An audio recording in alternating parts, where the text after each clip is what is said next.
दोस्तों, अपने प्यारे भारत के वो शहर जो कि समुद्र के किनारे या फिर किसी नदी के किनारे स्थित हैं, वैसे शहरों में भीड़ भाड़ काफ़ी ज़्यादा बढ़ जाती है। फॉर एग्जांपल मुंबई को ले लीजिए, चेन्नई हो गया, बेंगलुरु हो गया, गोवा हो गया, उड़ीसा हो गया, क्योंकि इन इलाकों में इंडस्ट्री काफ़ी ज़्यादा बढ़ती है और ये पर्यटन का भी बहुत बड़ा साधन होते हैं क्योंकि ये समुद्र के किनारे हैं। और जब जनसंख्या ज़्यादा हो जाती है शहर में, तो सरकार शहर के ज़मीन को छोड़ करके जो कोस्टल वाला रीजन होता है, समुद्र का किनारा, वहाँ पर सड़कों को बनाती है। जैसे कि मुंबई कोस्टल रोड जो कि पूरा हो चुका है, 26 जनवरी को ओपन होने वाला है। ठीक वैसे ही कोस्टल रोड का विस्तार किया जा रहा है। बिहार का पटना गंगा नदी के किनारे है, वहाँ पर पटना मरीन ड्राइव बनाया गया है। ठीक वैसे ही उड़ीसा में उड़ीसा कोस्टल रोड बनाने का काफी लंबे समय से प्लानिंग चल रहा था। ये एक वैकल्पिक समानांतर मार्ग था जिसको कि चेन्नई कोलकाता राष्ट्रीय राजमार्ग पर भीड़भाड़ से कम करने के उद्देश्य से बनाया जाने वाला था। लेकिन लगभग एक दशक तक ये प्रोजेक्ट एक परिकल्पना बन करके रह गया और इस पर कोई काम स्टार्ट नहीं हुआ। बट अब ये परिकल्पना एक वास्तविकता रूप में बदलने जा रहा है। जी हाँ गाइस, तो आज के इस वीडियो में हम लोग उड़ीसा की राजधानी जो भुवनेश्वर है, वहाँ पर कोस्टल रोड बनाया जा रहा है, उसी उड़ीसा कोस्टल रोड के बारे में जानेंगे। तो आइए लेट न करते स्टार्ट करते हैं आज का ये वीडियो। नमस्कार दोस्तों, मैं विकास और आप देख रहे हैं ऑल इंडिया प्रोजेक्ट।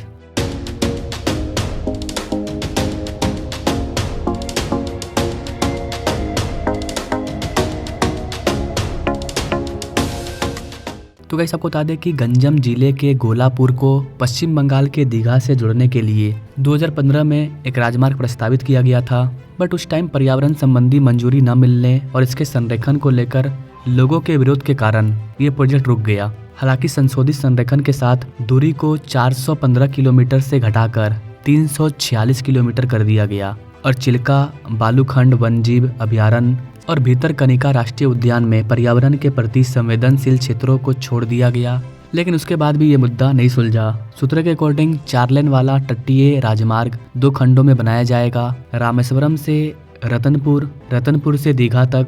इसके साथ ही धामरा में तटीय राजमार्ग को जम्मू झाड़ी में NH16 से जुड़ने के लिए 67 किलोमीटर का एक और राजमार्ग बनाया जाएगा। केंद्र के पूर्वोदय विजन के तहत भारतमाला परियोजना का हिस्सा 3 खंडों में 413 किलोमीटर लंबी इस वाले प्रोजेक्ट का निर्माण 23,882 करोड़ रुपए की लागत से किया जाना है।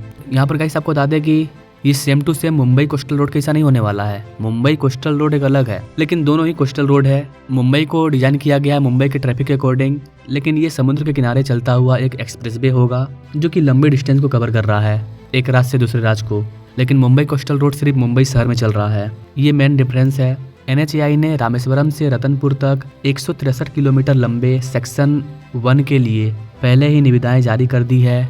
इसे हाइब्रिड एम्यूनिटी मोड पर 4 पैकेज में 7,040 करोड़ रुपए की लागत से बनाया जाएगा। यह खंड टांगी, ब्रह्मगिरी, पुरी, कोरनाक, अस्तरंग, नौगांव और पारादीप से होकर के गुजरेगा और 4 जिलों खुरदरा, पुरी, केंद्रपाड़ा और जगत सिंहपुर को कवर करेगा। रामेश्वरम से पुरी तक 47.3 किलोमीटर लंबे फेज 1 के लिए निविदाएं जारी की गई है, जिसकी लागत 1875.9 करोड़ रुपया है। पुरी से कटकपुर तक 42 किलोमीटर लंबे फेज 2 के निर्माण पर करीब 1593 करोड़ रुपया खर्च होंगे। ठीक इसी तरह कटकपुर से इरसामा तक 47.6 किलोमीटर लंबे फेज 3 के लिए करीब 2,201 करोड़ रुपये खर्च होंगे और इरसामा से रतनपुर 26.2 किलोमीटर लंबे फेज 3 के निर्माण पर 1370 करोड़ रुपया खर्च होंगे। NHAI उड़ीसा सर्कल के मुख्य महाप्रबंधक वीरेंद्र सिंह ने कहा कि सभी हितधारकों के परामर्श से तैयार संशोधित संरेखण को मंजूरी मिलने के बाद निविदाएं जारी की गई है। संरेखण से संबंधित सभी मुद्दों को सुलझा लिया गया है।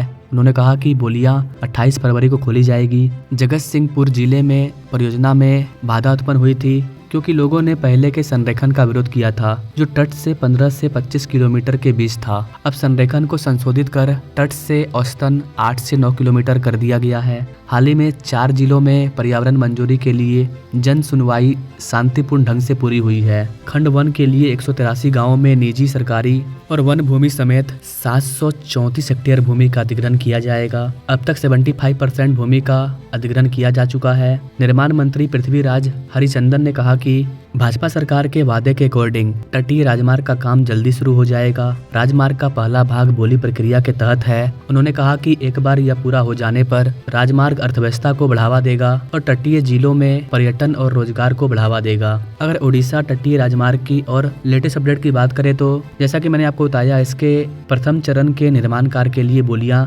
लगाई जा चुकी है, लेकिन इस महत्वाकांक्षी परियोजना को नई चुनौतियों का सामना करना पड़ रहा है, क्योंकि अब तक मात्र 75% लैंड का एक्वेशन हुआ है। भूमि अधिग्रहण संबंधी बाधाओं के कारण इसकी प्रगति में देरी होने की खतरा है, लेकिन इसका जो डीपीआर है उसे संशोधित किया जा चुका है।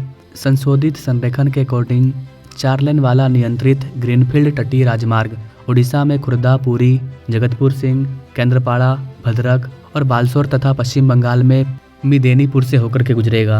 यहाँ पर गाइस आपको बता दें कि इस वाले प्रोजेक्ट में लगभग 25 बड़े पुल, 87 से ज़्यादा छोटे पुल, 334 पुलियाँ, 43 बड़े वाहन अंडरपास, 44 छोटी पीयूपी, 4 रेल ओवरब्रिज, 2 इंटरचेंज संरचनाएं और 4 फ्लाईओवर शामिल है। इतने चीज़ों का कंस्ट्रक्शन किया जाएगा और बाकी का हिस्सा जमीन के समानांतर बनाया जाएगा। इस वाले प्रोजेक्ट की वजह से करीब 4,364 परिवारों के लगभग 20,000 से ज़्यादा लोग प्रभावित होंगे। उनका जमीन लिया जा रहा है, उनको मुआवजा दिया जा रहा है। प्रारंभिक सर्वेक्षण से पता चलता है कि प्रस्तावित संरेखन के निर्माण के कारण टोटल 288 संरचनाएं प्रभावित होगी। अनुमान के अकॉर्डिंग भूमि अधिग्रहण, पुनर्वास और प्रभावित परिवारों के पुनर्वास के लिए 700 करोड़ रुपया प्रस्तावित किया गया है, यानी कि इन लोगों को करीब 7 अरब रुपया भुगतान किया जाएगा। NHAI ने पहले चरण के निर्माण के लिए 7,040 करोड़ रुपया के 4 पैकेज के लिए निविदाएं जारी की है।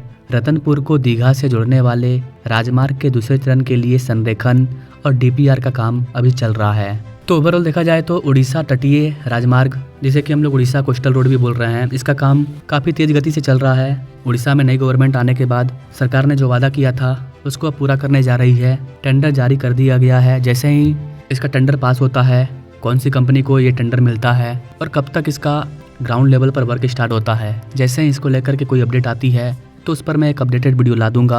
आज भारत आधुनिक इंफ्रास्ट्रक्चर के निर्माण के लिए ज्यादा से ज्यादा इन्वेस्टमेंट करने के लिए प्रतिबद्ध है, तो वही आज का भारत हर वो कदम भी उठा रहा है जिससे प्रोजेक्ट्स में देरी ना हो, रुकावटें ना आए, कम समय पर पूरा हो। बाकी गाइस, आप उड़ीसा के कोस्टल रोड के बारे में, तटीय राजमार्ग के बारे में क्या कहना चाहेंगे? आप अपने राय कमेंट बॉक्स में जरूर दीजिए और भारत के किसी भी राज्य के ऐसे ही डेवलपमेंट प्रोजेक्ट के बारे में जानने के लिए हमारे बेल आइकन को जरूर दबाइए। Now thanks for watching. मिलेंगे हम लोग नेक्स्ट वीडियो में, तब तक के लिए जय हिंद।